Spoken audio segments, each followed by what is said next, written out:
we're all human. We're all going to have self-doubt, regardless if you are Serena Williams or just starting. You're going to have it. It's natural. And it just means that it means something to you. So don't run from it. Just keep it healthy.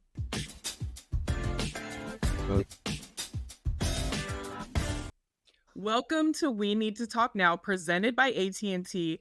I'm Alicia Jay, and today I have a very special guest. She's an Olympic champion, a multi-sport Paralympian who has been in both the summer and winter games. Wow. Please welcome to the show, Oksana Masters. Thank you so much for being here. Hey guys, I'm so excited. Thank you guys. I'm so excited. Man, we love obviously talking about women's sports. And when I think about the Paralympics, I think about you first and foremost because of everything that you've accomplished. As we said, you're a 19-time Paralympic medalist. Looking back on this journey, what would Oksana now say to the younger Oksana that was growing up to be who you are today?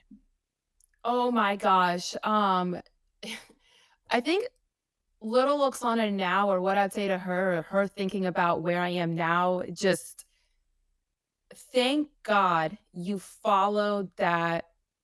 Because at that time, I had an opportunity when I found out about the Paralympic Games and representing Team USA. I didn't make the team. And I was just told, you're too small. You're never going to be an athlete. It's an unrealistic place for you to look for something else that you can be good at.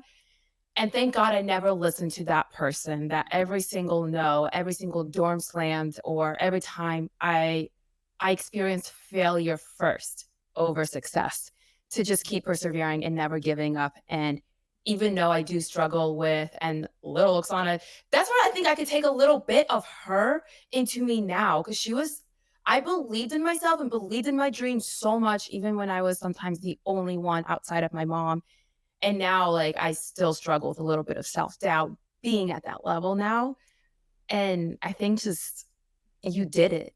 I think just you did it because you didn't give up. You certainly didn't give up. And I actually really appreciate the transparency that you just had, saying that you still have a little bit of self doubt, even after 19, Paralympic medals. Like, what would you tell somebody out there that has self doubt? You've talked about failure kind of fueling you. What advice would you give them, for just like me, if I had self doubt, what would you say to me? I think it's really important to recognize, not to just eliminate self-doubt entirely, because it can be a really good motivator, but it's a healthy dose of self-doubt. And don't just live in that moment of, I don't think I can. What if I fail? And that's it. And that's all you're feeding yourself. But always pay attention to that. Like, there's that saying, but what if you succeed? What if you do it and achieve it? And so look at that self-doubt as just in the way of like nerves, when I'm so nervous on the start line too, of just, it means something to you. You want to do well and it means something to you. You love it. It's just, do not, is keep that fine line of having it, that motivation for you. Do not compare your timeline to where you want to be and go compared to the people next to you. Because I think a lot of my self-doubt, that's what it kind of came from. For me, my journey wasn't making the first Paralympic team, getting my first gold medal right on my first try. And I always compared myself to, like, well, I'm just not good enough. It's to just keep believing. We're all human. We're all going to have self-doubt, regardless if you are Serena Williams or just starting. You're going to have it. It's natural. And it just means that it means something to you. So don't run from it. Just keep it healthy. Well, everything has been incredibly meaningful in your life. And one thing was your mom who adopted you from Ukraine. You're very vocal about your story. You had a book that came out quite recently about your story, and you talk about the trauma that you endured while you were there. Can you give us a little background on what it was like to grow up in Ukraine? And then also what it was like when your mom came and adopted you? I can't help but smile when I think about my mom, just because my mom adopted me as a single parent and we are each other's worlds. She's everything to me. And, my mom said she never understood why I always said she saved my life until she read moments of the book where there's some things I did share for the first time there that I've never even vocalized to her or acknowledged to her. And now she realizes the depths of what she did. And I think she always knew, but growing up in a government ran orphanage, also, I lived in 3 different orphanages. So I was used to moving around from different regions, different orphanages, with different rules. The one thing that was stayed the same through all those changes in the orphanages was lack of the care I needed, the physical, the emotional, and the support and the love and just natural fundamental things that a human newborn deserves and the child deserves. Um, but also just a lot of medical needs. I was born with what they now link to Chernobyl because when I came to America, I went to my first dentist when I was 8 and had x-rays done on my teeth and they saw radiation in my teeth. And because my birth defects that I was born with were not just localized to being born without any legs or just to my legs, I don't have any enamel on my teeth, which radiation is the only thing that can strip it in utero. And my hands, I had a lot of deformities there, and my legs, missing muscles. A lot of people don't realize that and stuff. And it was definitely not the ideal environment to grow up in. But and then my mom adopted me as a single parent. She wanted to get me my 5th birthday, and it ended up being a 2-year-long battle, and during that time so there's, like, 2 things. I learned so much, I think, as an athlete that I am now in just not is just continuing to fight through that, adversity, but also my mom and I could not be more opposite. Like, she's a reader, she's more of a homebody, and I want to sweat, I want to hurt, I'm an athlete.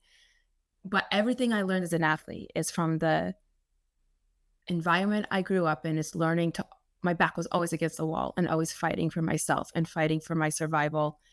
And then my mom's adoption fight for me, because what she didn't realize is I knew of her for the full 2 years. She did not think I knew of her, and she was trying to adopt me. Mm. And there was a lot of moratoriums and bans that were being put on. And they told her during that time, you can go to Russia and you can adopt a baby. She wanted a baby. She did not want a 7.5-year-old opinionated girl that was going to be extremely feisty. She had no idea. Um, and she said, no, this is my daughter. I'm going to wait as long as it takes. And I knew I was very aware of how she never gave up on me, because I remember when you're 7.5, 5 to 7, the last orphanage, there's 3 family members I remember that said, "We are gonna be your family, but then never come back for you."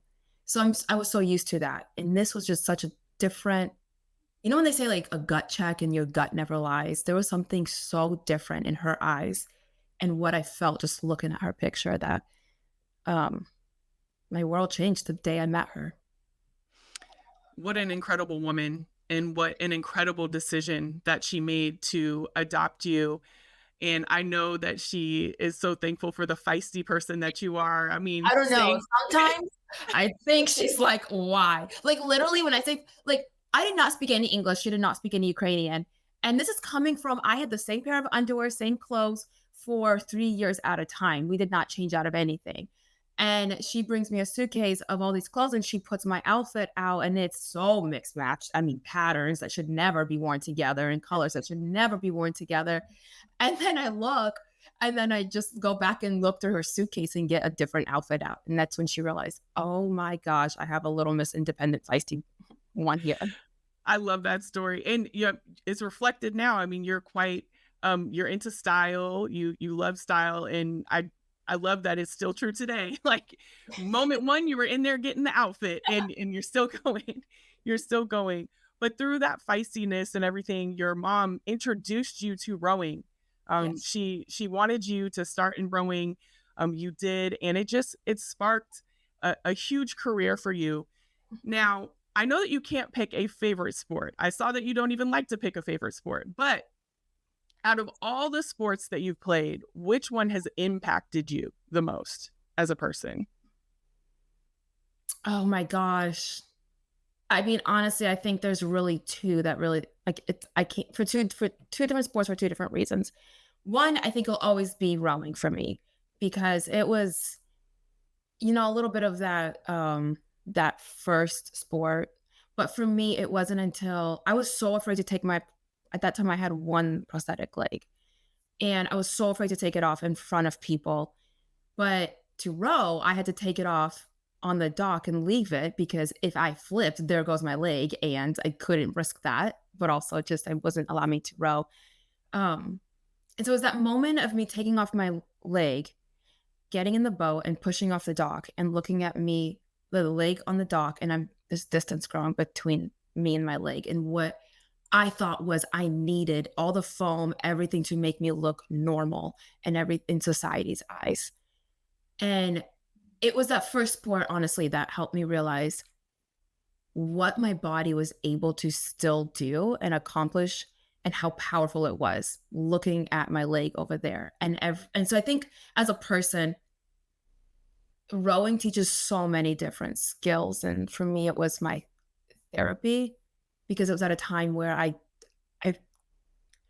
was 13 and a lot of memories were coming back from Ukraine from all the mistreatment and abuse, and I did not have the words to talk to a therapist, and so for me, rowing was that place and that thing in my life where I needed to learn to love myself in my authentic way and who I am instead of try to be a mold of what society's normal is and what you can and can't do. And then cross country skiing, just because in life we have different roles, you'll move from different states and different positions and career paths and things change. And it's just like a ski race where cross country skiing, the snow changes. You can ski that one lap perfectly, but the fastest line will change the next lap around because of this natural sun and how it interacts. So you're always having to adapt. And I think that's kind of been a motto of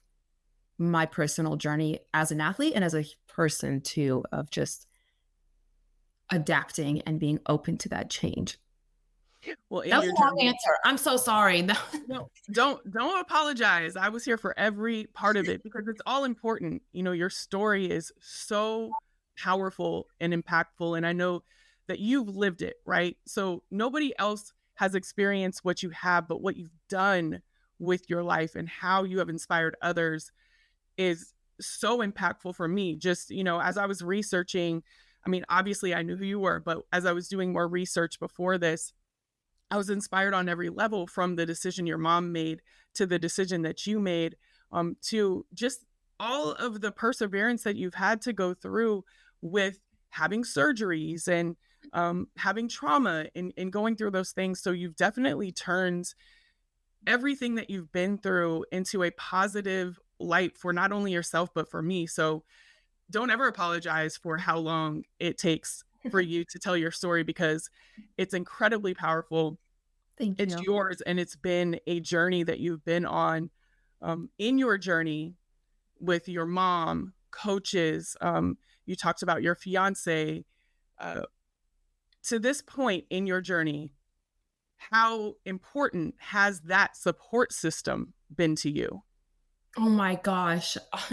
I would not be here without that support system. There's that support system that's your family that needs to believe in you. But it's a little bit different when you have a support system that's not your family that believes in you. And I have, I know what it's like to not have it and to have it. And when you have I will definitely say, like, would not be the athlete that I am and would not be able to be as successful I am without the full support system. And that most recent, well, since 2018, but recently, I have felt this so much with Toyota because in the road race for cycling and hand cycling, for me specifically, I injured myself in my hand. So because of my hand dexterities, I compete in a sport in a classification where girls consideration for their classifications only for below the knees or like below their hips and their amputations. I'm technically a quad competing in a non-quad class because of my dexterity.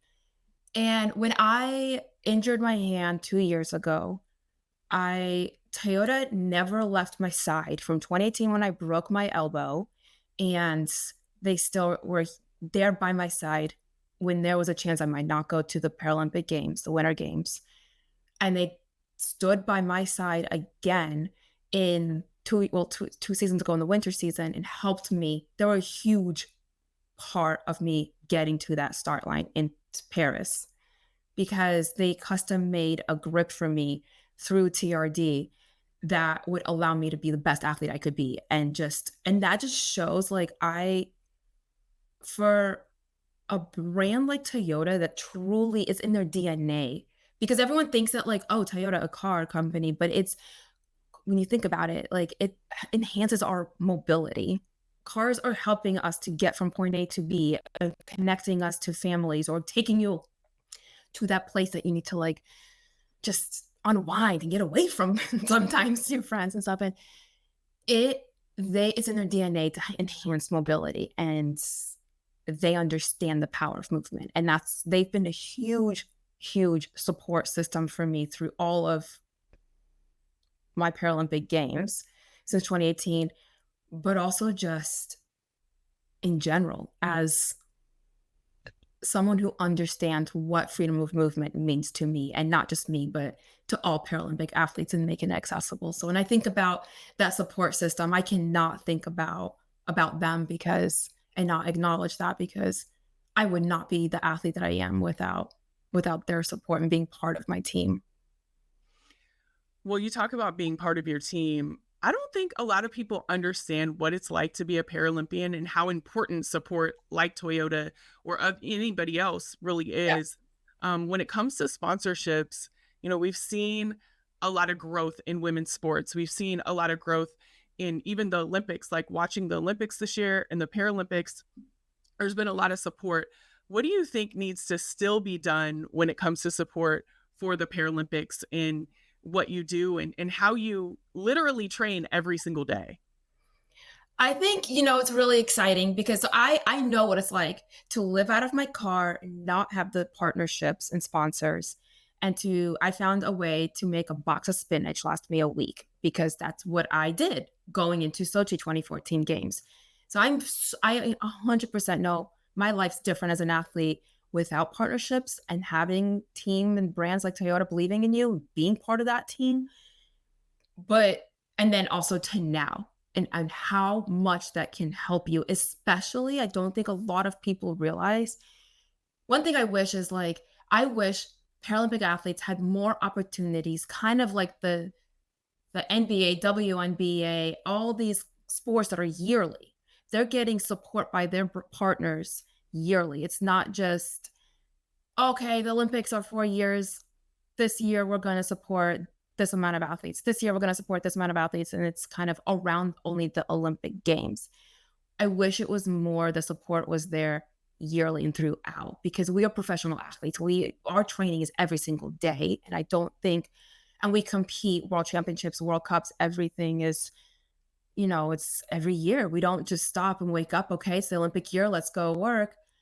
I don't think a lot of people also realize how expensive equipment is, adaptive sports equipment are for Paralympic athletes, especially in sports that, you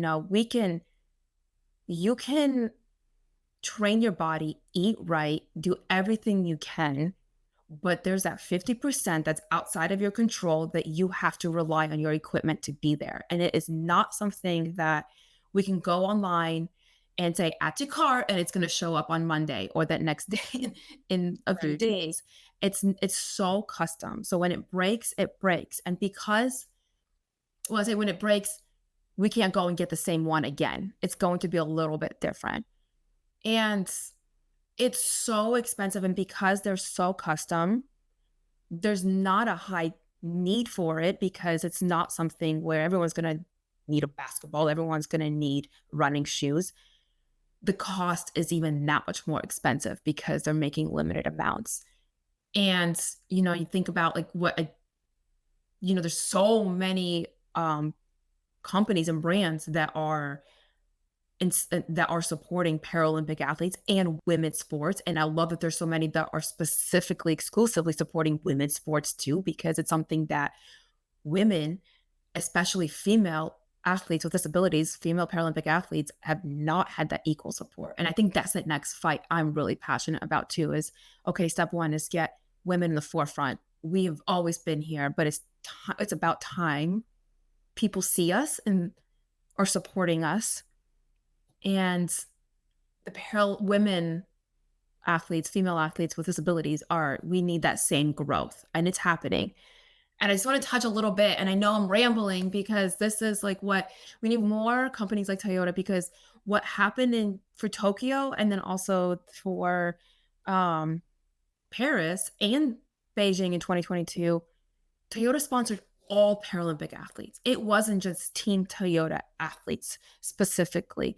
They gave money that would help, that were Paralympic athletes that were potentially going to make were on the long list. I forgot like what's like the long and short list, but the long list to be on track to make the Paris Games. And in Tokyo and Beijing, every single athlete that made it, they got financial support and they helped them getting access to cars, used or new cars too, with modifications. And that's something that I think they're doing that a lot of people can learn from too. And it's just a start. They've broken that ceiling of what we can do, how it's possible to support everyone. And we should, especially female athletes with disabilities. Absolutely. I hope that all the sponsors follow suit because it is so important. And like you said, with the equipment, it's definitely not something that is an easy feat to achieve, especially when something breaks. People don't like that is a point that people don't really think about, that you would have to replace a really expensive piece of equipment like that and probably on the fly too, which is even more expensive Yeah. because you don't have that lead time going into it. I know for us, we have challenged ourselves to follow the stories of Olympic and Paralympic athletes because, like you said, for 4 years, you're training and people aren't necessarily highlighting what you're doing. But it's very important to look at the journey just as much as the result, right? And Well, speaking of also, like, that's exactly you're 100% right. That is, like, a huge thing because, you have all these athletes that have now become household names. But then what about that little girl who, for me, when they say, "Who's an athlete you looked up to?" I never had that because I couldn't see myself in them. And yes, they were doing incredible things, but I never saw myself as an athlete, let alone getting to that level because they didn't have amputations, they weren't in wheelchairs, and they weren't me. And so the power of sharing our voices throughout in general, not just around the biggest sporting event, right, it's huge. And that's something that has grown so much. And we can always do more. And I don't think we understand what visibility means and when the right person sees it and what it could affect and impact their life in a positive way in one of their darker moments. And that's all they need is to be if they're in a small town community and they feel like they're the only one and they see a billboard, they hear a story, it becomes more normal for athletes to be talked about alongside as Simone Biles, then you're going to start recognizing these athletes on the same level. And yeah, that's really crucial. very, very crucial. And, when I think about this year, and you said we have come a long way and we do have a lot of work to do.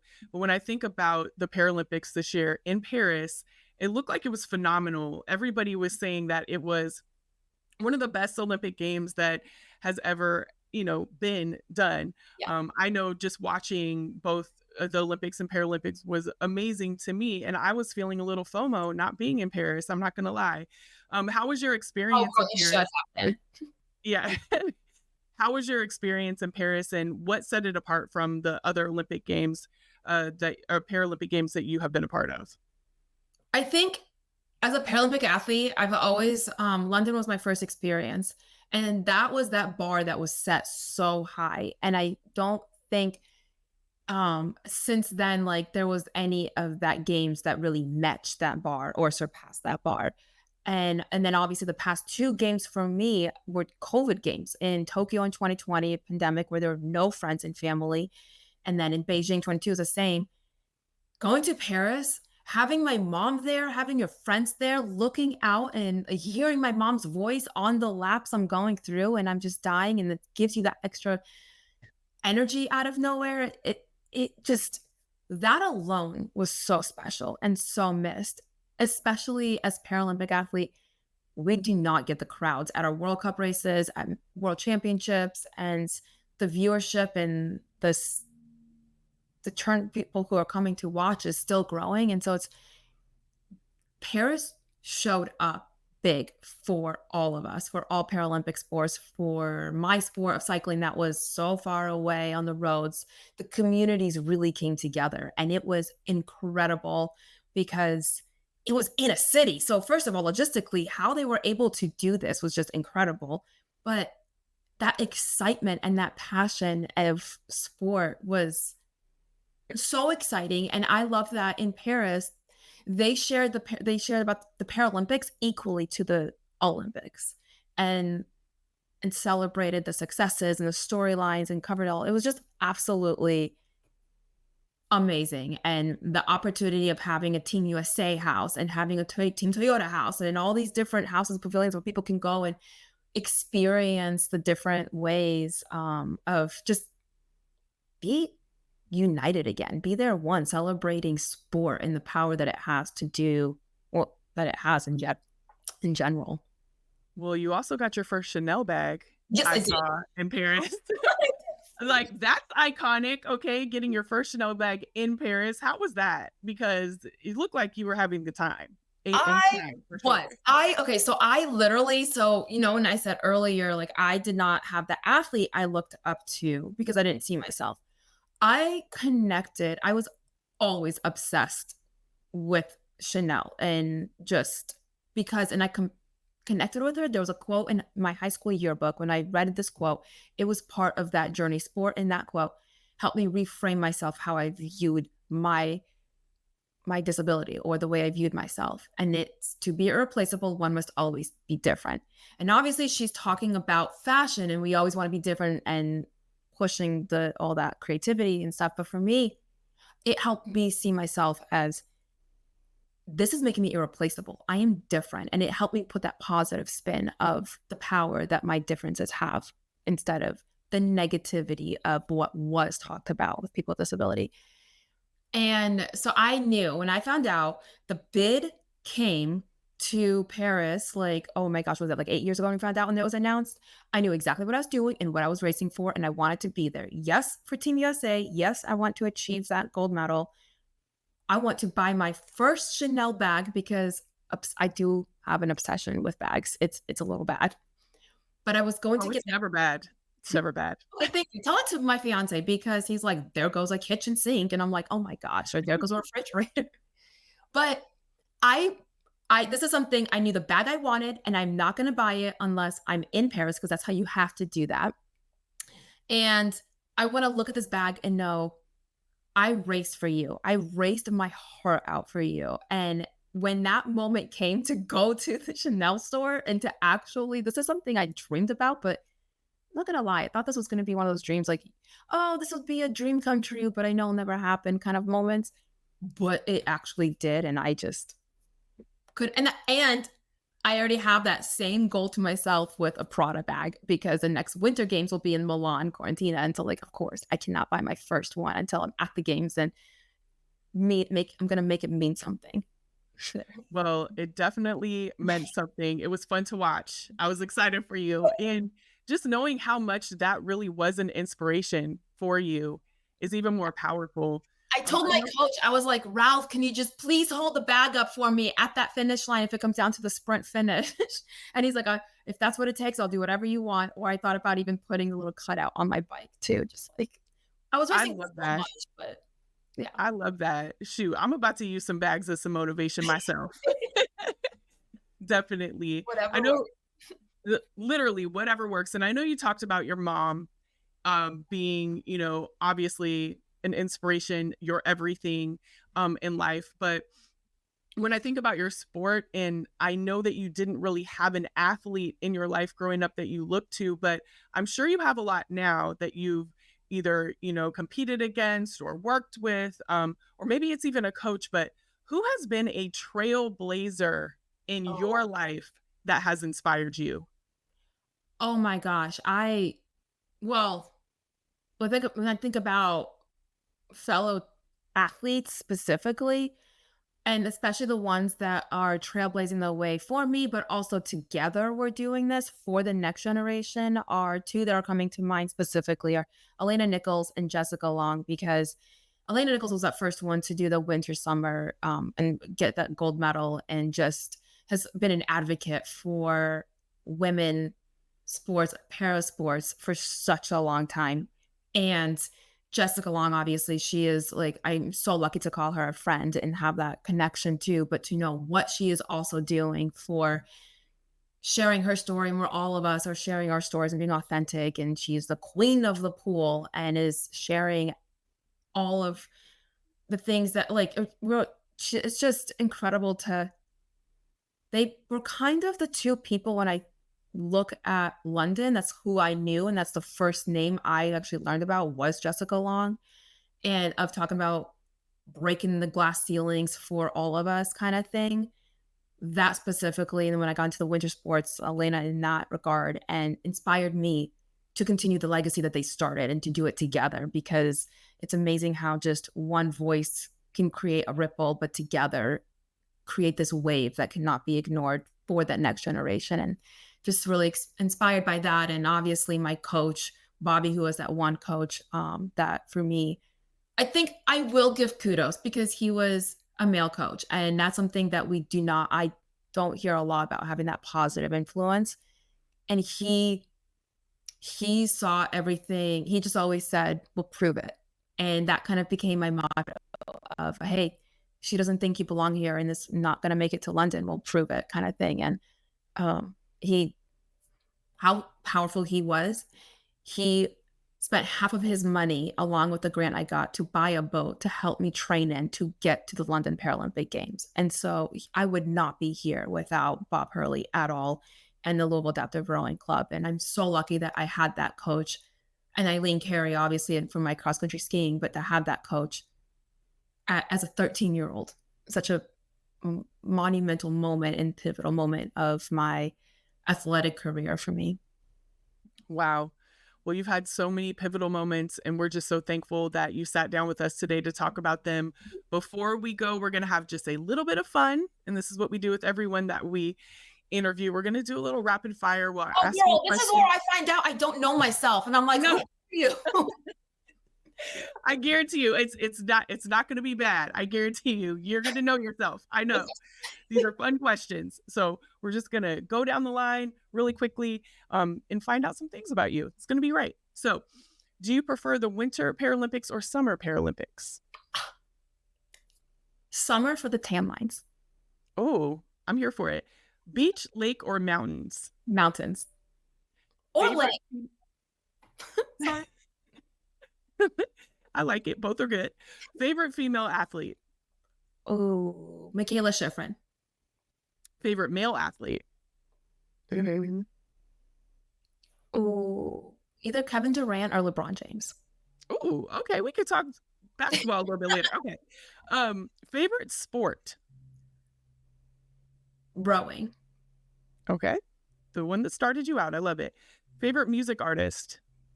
Oh, this is not fair because I'm a Gemini. So like I literally, my music's everywhere and I'm such a in the mood, but Rihanna. Oh, always a good one. Go-to pump-up song?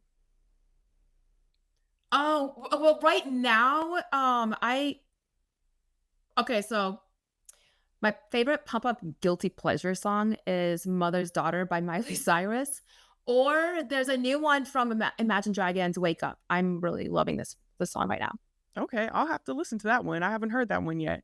The thing that you turn to the most in your closet, and it can't be the Chanel bag. Well, then nothing. I'm joking. Probably a sweatshirt. Ooh, a hoodie. Come on now. I steal a lot of hoodies, but anyways, that's a whole nother conversation. 3 things you would want to have with you on a deserted island. Coffee, pickles, and coffee, pickles, and probably The Boys in the Boat book. Oh, okay. And then something that you can't live without. Oh gosh, something I can't live without. Probably who am I kidding myself? Like coffee. I can't live without coffee. I'm overly Same. caffeinated entirely, but I don't regret it. I don't regret it either. You got to have your caffeine, man. I'm with you on that one. Well, thank you so much. We had an amazing conversation, and you are nothing short of amazing. You're an inspiration to me, and you're an inspiration to so many. And we just thank you for your time today. We really appreciate it. Thank you so, so much for letting me be here and ramble on. No, no rambling. It was all good.